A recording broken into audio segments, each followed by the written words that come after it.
तो मैं बुलाना चाहूंगी जोरदार तालियों के साथ बीजेपी के साउथ दिल्ली से सांसद रमेश बिधूड़ी जी। रमेश बिधूड़ी जी, बहुत बहुत स्वागत है आपका। आप वक्त निकालकर जी मीडिया के इस मंच पर पहुंचे हैं और मेरी सहयोगी प्रिया सिंह भी अपने तीखे सवालों के साथ तैयार हैं। Over to you Priya. Thank you, बहुत शुक्रिया आपका और स्वागत आपका जी के इस मंच पर। रमेश जी, सबसे पहले तो क्योंकि हम यहाँ पर मिले हैं एमसीडी चुनाव को लेकर के, क्या मुद्दे हैं बीजेपी के, ऑपोजिशन के क्या मुद्दे हैं, इसको लेकर अभी हमने आपसे पहले दिल्ली के डिप्टी सीएम मनीष सिसोदिया को भी हमने सुना। तो एमसीडी का चुनाव है सर, लेकिन रमेश जी वाकई क्या ये नगर निगम का चुनाव लग रहा है? मेरा सवाल आपसे इसलिए है क्योंकि तमाम केंद्रीय मंत्री, तमाम राज्यों के मुख्यमंत्री, विधायक से लेकर सांसद तक, मंत्री तक इस बार दिल्ली की सड़कों पर उतरे हुए हैं। 15 साल से तो एमसीडी में बीजेपी रही है, फिर भी ये डर है कि कहीं सीट ना कम हो जाए या फिर आप बाहर ना हो जाए, ऑपोजिशन हावी ना हो जाए आप पे, इसलिए ये ताबड़तोड़ जनसभाएं हो रही हैं एमसीडी चुनाव में। माइक। इसमें प्रिया जी, हम एक विचार को लेकर चलने वाले लोग हैं। हमारे यहाँ कोई लीडर नहीं है, हमारे यहाँ किसी खानदान की बपौती कोई दी हुई ऐसी विरासत नहीं है। ये कार्यकर्ताओं का और एक विचार में काम करने वाले लोगों का समूह काम करता है हमारी पार्टी के अंदर। तो ये कहना, हम पंचायत से लेकर और पार्लियामेंट का जो चुनाव लड़ते हैं कार्यकर्ता के रूप में लड़ते हैं। हमारा अगर कोई कैबिनेट मिनिस्टर भी है, हमारे देश के प्रधानमंत्री जी ने, पूरे देश ने देखा है, पूरी दुनिया ने देखा है कि कोरोना काल में सफाई कर्मचारी अपने घर नहीं बैठा, उसको भी जीवन प्यारा था, वरना लोग सड़ जाते गंदगी के कारण। उन्होंने सफाई की, तो हमारे प्रधानमंत्री जी ने एक सफाई कर्मचारी के पैर धोकर उनको सम्मान देने का काम किया, वरना लोग तो प्रोटोकॉल में और ओहदे पे ही जीते थे। तो हमारे कार्यकर्ताओं का समूह है और हमारा मंत्री भी है, तो वो कार्यकर्ता है। नगर निगम के चुनाव के लिए आपने तमाम केंद्रीय मंत्रियों को उतारा दिल्ली की सड़कों पर, तमाम राज्यों के मुख्यमंत्री, पुष्कर सिंह धामी यहाँ पहुंचे, असम के मुख्यमंत्री हेमंत बिस्वा शर्मा यहाँ पहुंच गए चुनाव प्रचार के लिए, एमसीडी के लिए। आपने 2012-2017 के चुनाव में जाइए, तब भी हमारा हर पार्टी का कार्यकर्ता और सभी लोग अपनी आइडियोलॉजी को आगे बढ़ाने के लिए एक राज्य से दूसरे राज्य में प्रचार करने के लिए जाते। कौन सी पार्टी नहीं जाती है? लेकिन कुछ लोगों को ये साइकोलॉजिकल एक दबाव बन गया है इस बात को लेकर कि अब उनके अंदर इतनी क्षमता नहीं है, उनके अंदर इतने कैपेबल लोग नहीं हैं, वो सिंगल बत्ती कनेक्शन चलते हैं कि मैं हूं तो दुनिया चलेगी, मैं हूं तो पार्टी चलेगी। तो इसमें हमारा क्या कसूर है? हम तो लोकतांत्रिक पद्धति से सबको इक्वल स्टेटस के अनुसार लेकर चलते हैं और सभी कार्यकर्ता हैं वो बनाए अपने इक्वल। कुछ लोग ऐसे हैं, दिल्ली के मुख्यमंत्री को ले लो, जो उनकी इक्वलिटी में कोई आएगा बाहर हो जाएगा। और भी राजनीतिक दल बहुत थे, सब में घमासान मेरा खानदान। कांग्रेस को ले लीजिए, राहुल ही सही, ना खाता ना बही, और पूरे कांग्रेस कह रही है कि राहुल जी की वजह से कांग्रेस डूबती चली जाएगी। लेकिन राहुल जी से बढ़िया कोई नेता कभी नजर नहीं आया कांग्रेस को 10 साल में। तो ऐसा नहीं है कि कोई पंचायत का चुनाव, हैदराबाद में चुनाव हुआ था, निगम का चुनाव हुआ था ना, हमारा पूरा संगठन लगा था। पंचायत के चुनाव कहीं भी होते हैं, हरियाणा में हो रहे हैं, हमारे मुख्यमंत्री भी आते हैं। तो हम लोग अपने इस विचार को, राष्ट्रवादी शक्तियां देश में मजबूत हों और राष्ट्रीय सर्वोपरि ऊपर रहते हुए आगे बढ़े, तो हर कार्यकर्ता हमारा कार्यकर्ता के रूप में, चाहे कैबिनेट मंत्री हो चाहे मुख्यमंत्री हो, उसी रूप में काम करता है। हमारे लिए पंचायत का चुनाव भी प्रधानमंत्री के चुनाव के बराबर ही होता है। आपने अरविंद केजरीवाल का भी नाम लिया और आपने ये कहा कि ये जिस तरीके से लोकसभा का चुनाव होता है, प्रधानमंत्री का चुनाव जैसे होता है, वैसे हमारे लिए पंचायत चुनाव भी है। लेकिन जिस तरीके से आपकी तरफ से 15 साल के बाद भी आप लोगों ने भी एक संकल्प पत्र, जो घोषणा पत्र है एमसीडी चुनाव के लिए, लोगों के बीच जाकर के आपने जारी किया कि आप क्या करने वाले हैं। दूसरी तरफ 10 गारंटी उसी पार्टी की तरफ से दी गई है। तो कहीं उस चीज़ का डर तो नहीं है? क्योंकि बीते जो चुनाव है गुजरात का, उसका मैं इसमें जिक्र करना चाहूँगी, पंचायत चुनाव की जब बात हो रही है, क्योंकि वहाँ अभी विधानसभा चुनाव है। अरविंद केजरीवाल की उस वक्त भी लोकप्रियता हमने देखी थी, लोगों का जोश काफ़ी हाई था और वहाँ पे वो हद तक सफल रहे उस चुनाव में, जिस वजह से इतना ज़्यादा वो मोटिवेट हुए कि गुजरात के विधानसभा चुनाव में ताल ठोक दी उन्होंने आपके गढ़ में, जहाँ से तमाम पॉलिटिकल लीडर्स आते हैं जो इस वक्त दिल्ली में बैठे हुए हैं, स्ट्रॉन्ग पोजीशन पे हैं वो। तो ये डर तो नहीं है सर? केजरीवाल साहब की वो स्थिति है कि कौवा चला हंस की चाल अपनी भी खो बैठा। वो आप नोट करना, देश के माने प्रधानमंत्री जी को फॉलो करने की कोशिश करते हैं और उनका अपना करैक्टर क्या है। वो जो 10 गारंटी अब दिए, मैं उनकी 2015 की 10 गारंटी पे आना चाहता हूँ। जी। दिल्ली के अंदर 500 स्कूल खोलने थे, 5 स्कूल मुझे बता दे दिल्ली के नक्शे में कहाँ उन्होंने बनाए। दिल्ली के अंदर 20 कॉलेज खोलने की गारंटी दी थी नौजवानों को गुमराह करने के लिए। 50-60% नंबर आते हैं, कॉलेज में दाखिले नहीं होते। हर नौजवान 12वीं के पास बच्चे का सपना होता है मैं कॉलेज में जाऊं, आज़ादी होगी, ड्रेस नहीं होगी स्कूल की, इसलिए उनको गुमराह किया। दिल्ली के हर कर्मचारी को प्रमाणित करने की बात कही थी, कितने किए हैं। यमुना को मैं भी डुबकी लगाऊंगा, दिल्ली वालों को डुबकी लगाऊंगा, कितने डुबकी लगा रहे हैं 8 साल के बाद भी। हर घर नल से जल दूंगा। 900 MGD पानी दिल्ली के अंदर 2014-15 में था, आज भी 900 MGD है और 1300 MGD की डिमांड है, तो कितने लोगों के घर में नल से जल दे दिया। DTC की बस में 10,000 करूंगा दिल्ली के अंदर, 6500 बसें थी, आज 2800 बसें रह गई हैं, तो वो उनका वायदा कहाँ चला गया केजरीवाल साहब का। तो जो उनकी ये पहली 10 गारंटी हैं, इन 10 गारंटियों का क्या हुआ? एक भी गारंटी केजरीवाल साहब बताएं कि उन्होंने जो 2015 में बोली थी 70 पॉइंट में से एक भी पूरी की हो। मैंने सबके करेक्टर सर्टिफिकेट ले लिए, सबके सर्टिफिकेट देख लिए, सब वहाँ सीरीज में ईमानदार हैं और सीरियल सीरीज के अनुसार कोई रेप के मामले में, कोई ईवटीजिंग के मामले में, कोई करप्शन के मामले में, कोई पैसे लेने के मामले में 10 विधायक जेल में घुमाए। मंत्री जी अभी मसाज करा रहे हैं, मंत्री जी एक इनके जी। तो आप you know better than me, और देश भी जान चुका है, दिल्ली भी सर, चलता ऐसी जाए। कोई पॉलिटिकल पार्टी हिंदुस्तान में नहीं है जिसके मंत्रियों पर, जिसके नेताओं पे करप्शन के दाग ना लगे हों, सवाल ना खड़े हुए हों, या फिर किसी पर कोई केस नहीं है। कोई ऐसी पॉलिटिकल पार्टी तो नहीं है ना? आप इस चीज को मानते हैं ना? मैं नहीं मानता। मैं इसलिए नहीं मानता, बीजेपी में कोई ऐसा नहीं है लीडर। जस्ट लिसन मी, मैं देखो प्रिया जी, मैं इसलिए नहीं मानता। केजरीवाल ने कहा था हम अलग प्रकार की राजनीति करने आएंगे। एक स्टिंग भी कोई मेरे सामने टेलीफोनिक आ जाएगा, मैं उसको तुरंत पद से हटा दूंगा और तुरंत उसको मैं जेल में डाल दूंगा, किसी को लेकर आ जाए। जी। शराब घोटाले में मनीष सिसोदिया के 200 स्टिंग आ गए। सत्येंद्र जैन जी को अदालत ने 5 महीने से जेल में डाल रखा है, अदालत ने डाल रखा है।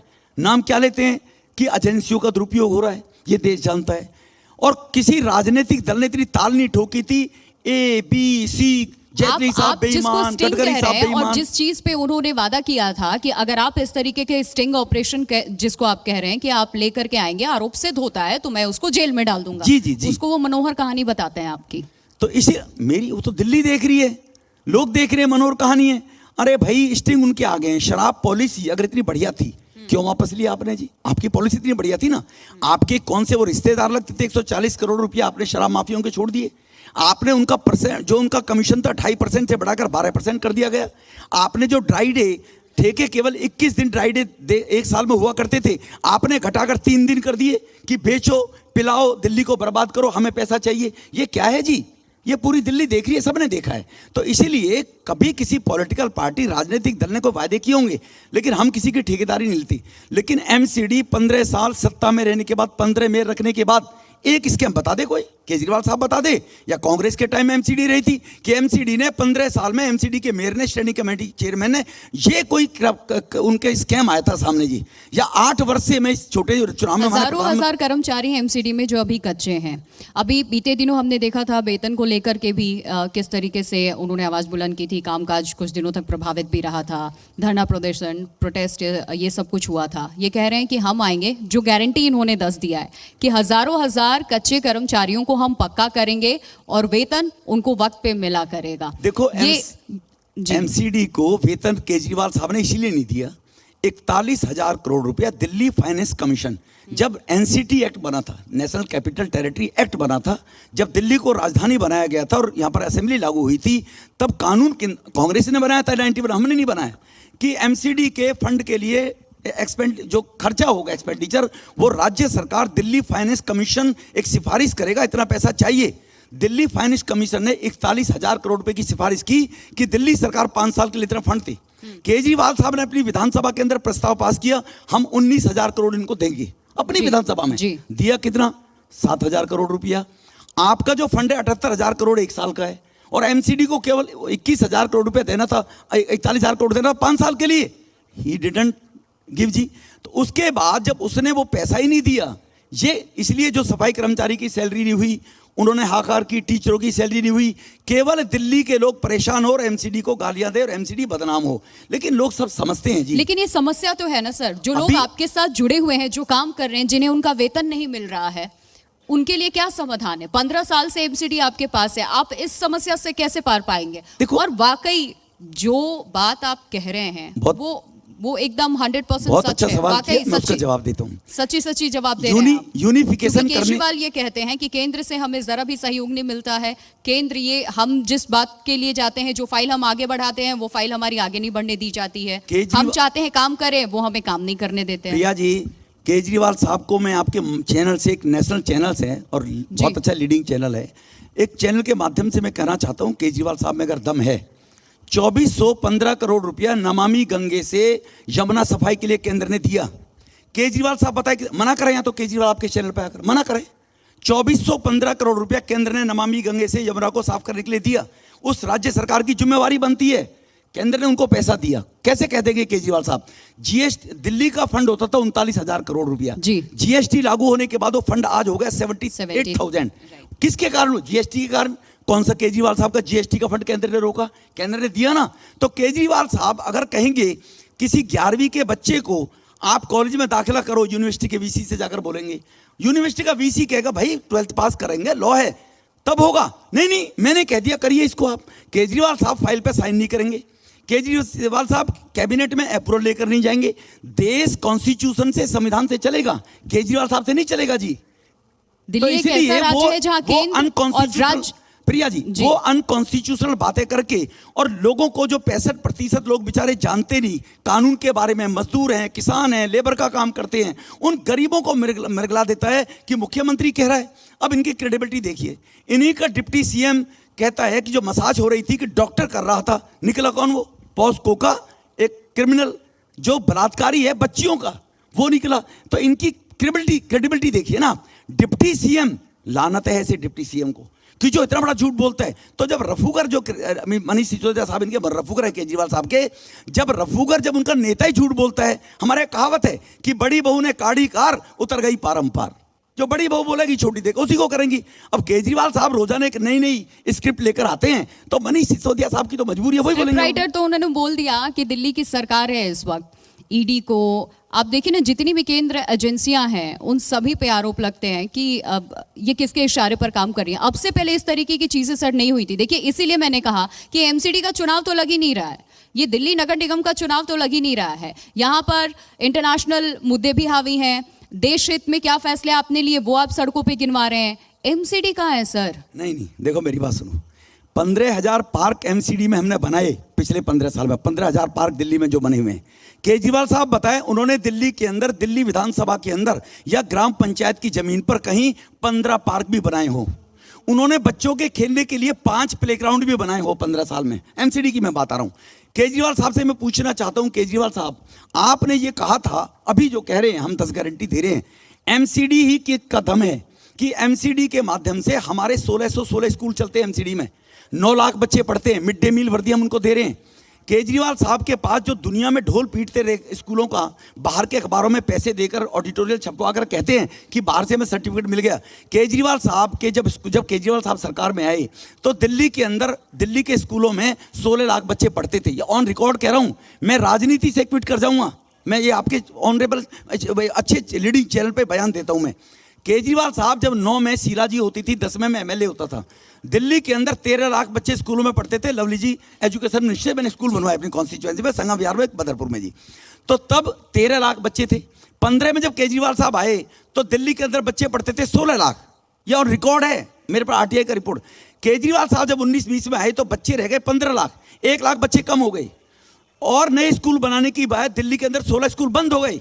कौन जवाब देगा? आप एजुकेशन पर ढोल पीट रहे हैं। दिल्ली सरकार के स्कूलों की हालत को गिनवा रहे हैं। नहीं, हम नेशनल, मैंने किसी नेशनल मुद्दे की मैंने वो नहीं गिनवाई आपको। क्योंकि राज्य सरकार का ये कहना है कि एमसीडी जहां से प्राइमरी शिक्षा बच्चों को मिलती है, बेस स्ट्रांग होना चाहिए, उसकी हालत बहुत खराब है, बदतर स्थिति में है। 9 लाख बच्चे पढ़ते हैं प्रिया जी, 9 लाख। और मिड डे मील, और किसी स्कूल के अंदर टॉयलेटों की जो स्थिति, मैंने मौके पे आपका भी चैनल गया था, मैंने नगर के टॉयलेट दिखाए, तुगलकाबाद के दिखाए, बदरपुर के दिखाए, जो हालत खराब है। 5-7 एक फ्रॉड चीटर कंपनी टाइप की कंपनियां होती है ना, जो चीटिंग करती हैं, वो शोरूम में बढ़िया चीज दिखाकर और गोडाउन में से नकली माल को भर के भेज देती है। ये केजरीवाल का काम है। जीके में, डिफेंस कॉलोनी में, पंजाबी बाग में, ऐसे पोश एरिया के अंदर अच्छे 5-7 स्कूल बनाकर फोटो खींचकर और उनको दिखाते हमने स्कूल बना दिए। मैं चैलेंज करता हूँ, आयनगर के स्कूल में आज भी चलता हूँ मैं। अभी मैंने 15 दिन पहले जाकर दिखाया था मोरबंद के स्कूल में, एक सेक्शन में 80 बच्ची पढ़ रही थी। मैंने जाके वीडियो बनाई, मेरे फेसबुक पर जाकर चेक कर लेना आप, मुझे पता होता तो मैं उसकी क्लिप लेकर अभी भी निकलवा के दे सकता हूँ मैं उसकी। एक सेक्शन में 80 बच्चियां जमीन पर बैठी हैं, देश की राजधानी दिल्ली में, यहाँ से 9 किलोमीटर दूर बदरपुर है। ये इनकी एजुकेशन है। संजय सिंह और मनीष सिसोदिया ने उत्तर प्रदेश में घर घर जाकर हमारे स्कूल 368 सीटों पर जमानत जब्त हुई, 32 पर भी इसलिए नहीं हो पाई को समाजवादी और कांग्रेस के लीडरों को उन्होंने टिकट दी थी, उनकी अपनी क्रेडिबिलिटी रही होगी, वो जमानत बचाने में कामयाब हो गई। उत्तराखंड में 70 सीटों पर यही दुहाई देते रहे, 68 में जमानत जब्त हो गई। गोवा में जहां पिछली बार 16 विधायक लेकर आए थे, इस बार 3 रह गए। तो लोग इनको जान चुके हैं, इनको देख चुके हैं कि ये लोग राष्ट्र की अस्मिता को दांव पर लगाकर सत्ता में बने रहने के लिए ये कुछ भी कर सकते हैं। मेरी नानी कहती थी मेरा राम किसी के टूटे हुए मकान खंडर में नहीं स्थापित हो सकता। अब दादी जी ने नहीं कहा कि मेरी दादी कहती थी कि करेंसी के ऊपर तो गणपति जी और लक्ष्मी जी की मूर्ति होनी चाहिए, क्योंकि गणपति विघ्न हरते हैं, लक्ष्मी जी धन धान्य से घर भरपूर करती है। अब ये 1 महीने में 2 घंटा तो दादी जी हर सुबह हम भी जब उठते हैं तो आज पूछना चाहता हूँ, हर सुबह हम भी जब उठते हैं तो हमें लगता है आज कौन सी पार्टी प्रेस कॉन्फ्रेंस करने वाली है और क्या सामने रखने वाली है, आज कौन सा नया वीडियो सामने आने वाला है। यही हो रहा है बीते कुछ महीनों से, कभी बीजेपी की तरफ से, कभी आम आदमी पार्टी की तरफ से प्रेस कॉन्फ्रेंस किया जाता है, सफाई दिया जाता है। यही हो रहा है सर राजनीति में। आम आदमी पार्टी की तरफ से एक प्रेस कॉन्फ्रेंस दिखा दो। लोगों को हमसे उम्मीदें हैं, अपेक्षा हैं। आम जनता वोट देने के बाद 5 साल ठगी रह जाती है। आम जनता बेचारी बोल नहीं सकती, डरती है। लेकिन एक अपोजिशन होने के नाते हमारा दायित्व है कि जब मशाज होगी रेपिस्टों से, जब रिश्वत लेते हुए विधायक पीटे जाएंगे, हम नहीं दिखाएंगे तो कौन दिखाएगा। तो कुछ तो मजबूरियां रही होंगी, यूं ही कोई बेवफा नहीं होता। तो हमारी तो मजबूरी है, हमें तो प्रेस कॉन्फ्रेंस करनी पड़ेगी। हम और क्या करेंगे जी बताओ आप। तो हम अगर दिल्ली की जनता किससे उम्मीद करेगी, हमसे नहीं करेगी तो किससे करेगी? कांग्रेस से, जो पहले डूब चुकी है, हमसे उम्मीद करेगी। हमें प्रेस कॉन्फ्रेंस करनी पड़ेगी। दिल्ली की जनता एमसीडी से इस बार उम्मीद कर रही है कि दिल्ली का कोना कोना साफ हो। दिल्ली में 100% सर 15 साल में नहीं हुआ ना। आई एम सॉरी, 15 साल में दिल्ली का कोना कोना 15 साल में साफ किया है आपने। साफ किया है। अभी मैं 3 दिन पहले की बात बता रही हूँ सर। मैं कालका जी होकर के आई हूँ। देखो प्रिया जी, उस विधानसभा क्षेत्र में 3 वार्ड आते हैं सर। मैं वहां गई थी, मैंने खुद देखा।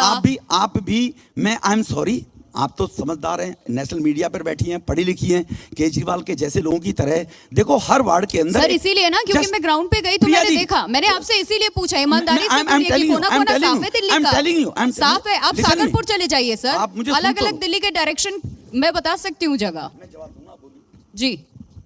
देखो मैडम, हर वार्ड के अंदर उस वार्ड का एक कलेक्टिंग पॉइंट होता है। टिपर वार्ड से कूड़ा लाते हैं, कलेक्टिंग पॉइंट पर डालते हैं। कलेक्टिंग पॉइंट 12 घंटे में साफ हो जाता है, वहां से वो लैंडफिल साइट पर जाता है। लैंडफिल साइट जहां पर जाकर केजरीवाल साहब नौटंकी कर रहे थे, वो ऑथेंटिक मास्टर प्लान में अप्रूव्ड लैंडफिल साइट हैं। वो दुनिया के, विश्व के हर शहर में, हर महानगर में होती हैं, केवल दिल्ली में नहीं है। और 40 साल पहले जब मास्टर प्लान में वो बनाई गई थी तो हम पावर में नहीं थे। 40 साल पहले कौन थे उनसे पूछा जाए। लैंडफिल साइट के लिए कूड़ा निस्तारण की टेक्नोलॉजी लाने का काम हमारी सरकार 2014 से पहले लोगों को बनानी चाहिए थे, नहीं बनी।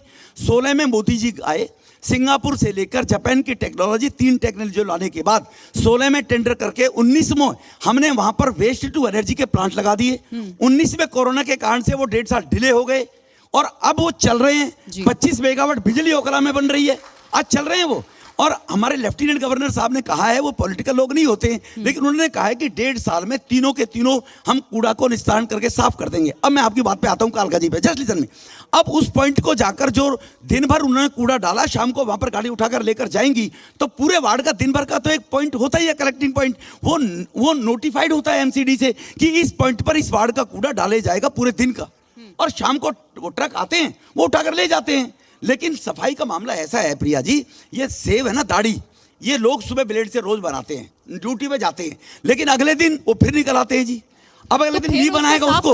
अब होली आ गई, दिवाली आ गई, संडे आ गया, छुट्टी हो गई, कर्मचारी नहीं आए, तो एक दिन का वो इकट्ठा हो जाता है वहां पर। मंडे को कर्मचारी आते हैं।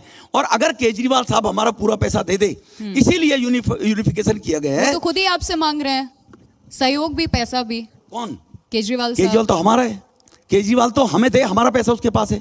केजरीवाल किस आधार पर हमसे किस बात का पैसा मांग रहे हैं? केंद्र में केजरीवाल की कोई लाइबिलिटीज हो, केजरीवाल बताए। मैं पार्टी का छोटा सा अधना सा कार्यकर्ता होने के बाद, केजरीवाल साहब तो दिल्ली के मालिक हैं, मैं तो दिल्ली का एक छोटा सा कार्यकर्ता हूं चपड़ा से। मेरा प्रधानमंत्री जब चौकीदार कहते तो आई एम ऑल्सो ए चौकीदार, मैं उसी काम को कर रहा हूं। तो इसीलिए केजरीवाल साहब बताएं कि केंद्र का कौन सा पैसा हमने देना है। और मैं केजरीवाल को पूछना चाहता हूं, उनकी विधानसभा का नोट मैं आपको दे सकता हूं कि उन्होंने विधानसभा के सत्र में कहा नहीं 41 करोड़ नहीं देंगे, हम केवल 21 करोड़ देंगे। अरे 21,000 करोड़ तो दे देते भाई। और उस इतने कम फंड के अंदर भी जीवन बच्चा पैदा होता है। जो प्राइमरी हेल्थ सेंटर है, केजरीवाल साहब 400 मोहल्ला क्लिनिक बनाने की बात करते हैं, हमारे 453 एमसीडी के विभिन्न जच्चा बच्चा केंद्र, हेल्थ केयर सेंटर, फिजियोथेरेपी, हमारे 453 केंद्र दिल्ली में छोटे से फंड में चल रहे हैं। 453 हेल्थ के मामले में। उसके बाद बच्चा स्कूल में पढ़ने जाता, मैंने आपको सारी कहानी बताई। उसके बाद बच्चा को पर्यावरण मुक्त रहना है दिल्ली को, और पर्यावरण के मामले में काम करना है। तो पर्यावरण के मामले में मैं आपको बता देता हूं कि पर्यावरण के मामले में हमारे यहाँ 11,000 मीट्रिक टन कूड़ा रोज उठता है। 58,000 सफाई कर्मचारी काम पर काम लगे हुए हैं, जिनमें घर घर जाकर 2339 टिप्पर गली में जाते हैं, आवाज लगाते हैं, कूड़ा टिप्पर में डाला जाता है। इस बार अगर आप एमसीडी में आए, ठीक है सर, बीजेपी की एमसीडी के बाद ये घर घर कूड़ा उठाने का काम हुआ है। अगर आप एमसीडी में आए तो कौन सी वो चीजें हैं, वो मुद्दे हैं जिसको आपने पाइपलाइन में तो रखा है, लेकिन सबसे पहले आप उसको फिनिश करेंगे ताकि आगे आने वाले 5 साल के बाद फिर हमारा ये ना लेके आए कि हमारा संकल्प पत्र है, आप जनता के बीच जाए कि अब आप बताइए कि आप क्या चाहते हैं। हमने जो वादा किया वो पूरा किया। हम इंपॉर्टेंट क्या है अभी दिल्ली में? पहले भी पूरा किया है। और जैसे मैंने कहा है, जैसा बड़ा करते हैं छोटा उनको देखकर करते हैं। हमारे प्रधानमंत्री जी ने, मैं एक एग्जांपल दे रहा हूं, इसको ये मत लेना मैं केंद्र को ला रहा हूं बीच में। हमारे प्रधानमंत्री जी ने देश के अंदर जो भी प्रोजेक्ट आया है उन्होंने शिलान्यास किया और with in the time, before the time उसका उद्घाटन किया है।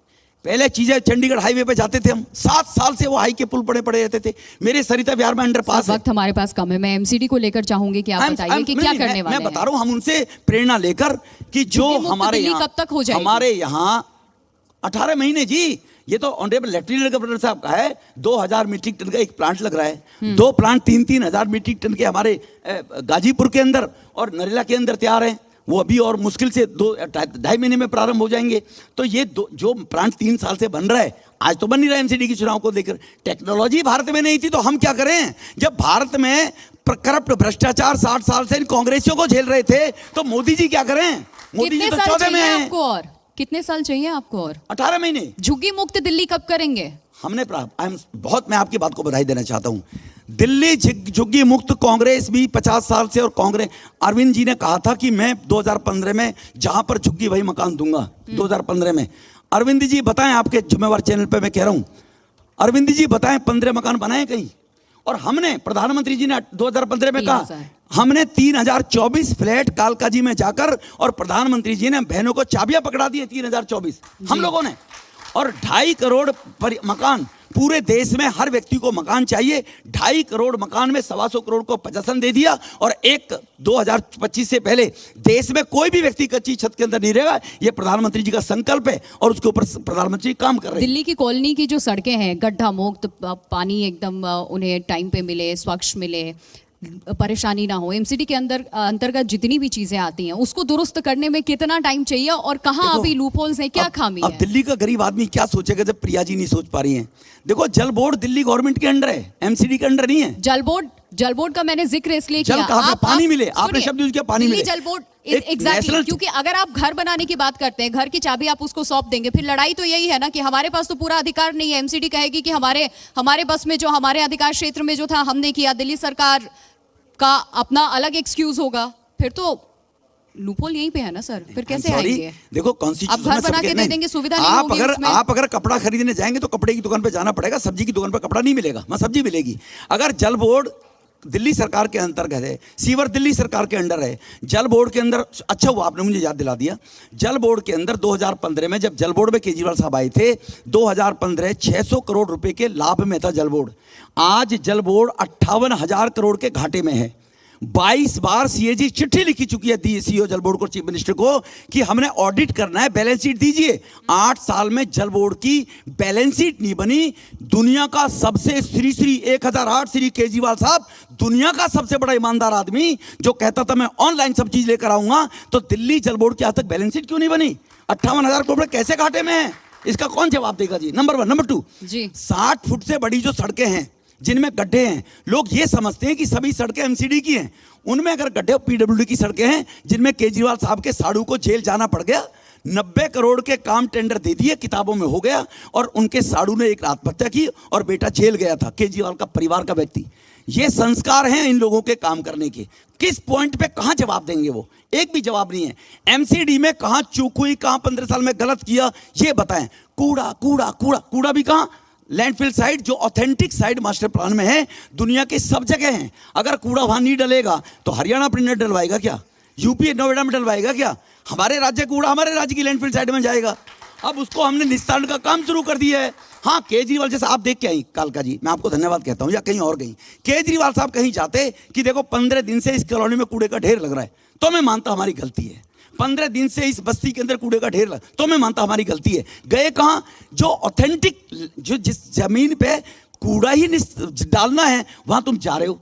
अब तुम अगर जाकर किसी के घर में और कूड़ेदान में कहोगे कि समोसे बढ़िया नहीं तले जा रहे इस कूड़ेदान के अंदर, तो इसमें तो कूड़ा पड़ा हुआ है। अरे भाई, समोसे किचन में तले जाएंगे, कूड़ेदान में थोड़ी तले जाएंगे जाकर। तो कूड़ा अगर कूड़ेदान लैंड साइड पर नहीं डलेगा तो वहां पहाड़ बना दिए, 16 और बना देंगे। 16 पॉइंट बता दो केजरीवाल कहां? हवा में बात फेंक देता है, गरीब आदमी बेचारा पीछे पीछे हो लेता है। अब गरीब आदमी भी समझ गए उसकी इस बात को, केजरीवाल साहब की को जी। आखिरी का 1 मिनट बचा है। जबरदस्त आपने भी जवाब दिया, उधर से भी जबरदस्त आरोप लगते हैं अभी हर तो बार। मेरा ये मामला तो हाँ, खोलने की पूरा- जरूरत ही नहीं पड़ी, ये तो एक ही बार खोला मैंने, वरना इतने इस बार कितने पार्षद? क्या बोला जी? इस बार अबव 250 में 150, से कितने वोट पे आप आ रहे हैं? अबव 150, 150 से ज्यादा, 150 से ज्यादा। 150 से ज्यादा, 150 से ज्यादा, वो 200 150 में ज्यादा में जाते हैं। केजरीवाल जी कहते हैं कि 20 पे निपटा देंगे इस बार। गुजरात में भी निपटाने। देखो एक और मैं 1 मिनट में बता देना चाहता हूं, केजरीवाल साहब की गलतफहमी निकल जानी चाहिए। आज तक कोई भी चुनाव बीजेपी के सामने लड़के वो नहीं जीते हैं। वो 14-13 में आए थे तो शीला जी को हरा कर आए थे। दिल्ली विश्वविद्यालय में हमारे खिलाफ 2 बार लड़े, भूल गए लड़ना। अपने ही थोबड़ा केजरीवाल साहब लगाया करते थे, बच्चे का नहीं होता था। दोनों बार हारे एबीवीपी में। निगम में पिछली बार 17 में हमारे खिलाफ लड़े, हारे। लोकसभा में 2 बार हमारे खिलाफ हारे। उत्तर प्रदेश में हमारे खिलाफ लड़े, हारे। उत्तराखंड में हमारे खिलाफ लड़े, हारे। गोवा में हमारे खिलाफ लड़े, हारे। पंजाब में भी हराया तो कांग्रेस को हराया है, हमें नहीं हराया जी। I am sorry. जहां हम रूल कर रहे हैं बीजेपी, वहां हमारी रूलिंग पार्टी को केजरीवाल आज तक कहीं नहीं हटाया, हराया जी। या फिर आप उस जगह पे कदम ही नहीं रखते जहां आभास है कि वहां हश्र क्या ना, होगा? ना, हम हर जगह दम से चुनाव लड़े। कदम कैसे? असम में हम दम से लड़े, आते केजरीवाल। त्रिपुरा में हम दम से लड़े, दोनों बार दोबारा आई है भारतीय जनता पार्टी, हम दम से लड़े, आते केजरीवाल। किसने मना किया है? और जहां रूलिंग पार्टी हमने काम की है तो हमारी क्रेडिबिलिटी है भारतीय जनता पार्टी की, उन व्यक्ति की, उन महाशय की क्रेडिबिलिटी खत्म हो चुकी है। चलिए देखते हैं इस बार दिल्ली किसको फिर से मौका देती है, एक बार फिर से बीजेपी एमसीडी में, या फिर सत्ता परिवर्तन यहाँ पर होता है। बहुत बहुत शुक्रिया रमेश जी आपका, बहुत बहुत शुक्रिया आपका। थैंक यू प्रिया। और मैं प्लीज रिक्वेस्ट करना चाहूंगी रमेश बिधूड़ी जी से कि आप मंच पर बने रहिए। और अब मैं बुलाना चाहूंगी दिल्ली ब्यूरो एडिटर जितेंद्र शर्मा जी को मंच पर, और उनके साथ जी यूपी उत्तराखंड के एडिटर रमेश चंद्रा जी को, जो एक स्केच जो तैयार किया गया है रमेश बिधूड़ी जी का खास तौर पर, उसको देकर सम्मानित करेंगे। जितेंद्र शर्मा जी, आप भी प्लीज मंच पर आ जाइए। और रमेश बिधूड़ी जी को जो आपने सुना, जो 150 से 200 सीट का वार्ड का दावा कर रहे हैं, लेकिन इस दावे में कितनी सच्चाई है या जो दावे इनकी तरफ से किए गए हैं उन पर कितना खरा उतरते हैं, ये 7 तारीख को पता चल जाएगा, 7 दिसंबर को। फिलहाल बहुत बहुत शुक्रिया रमेश बिधूड़ी जी हमारे लिए समय निकालने के लिए।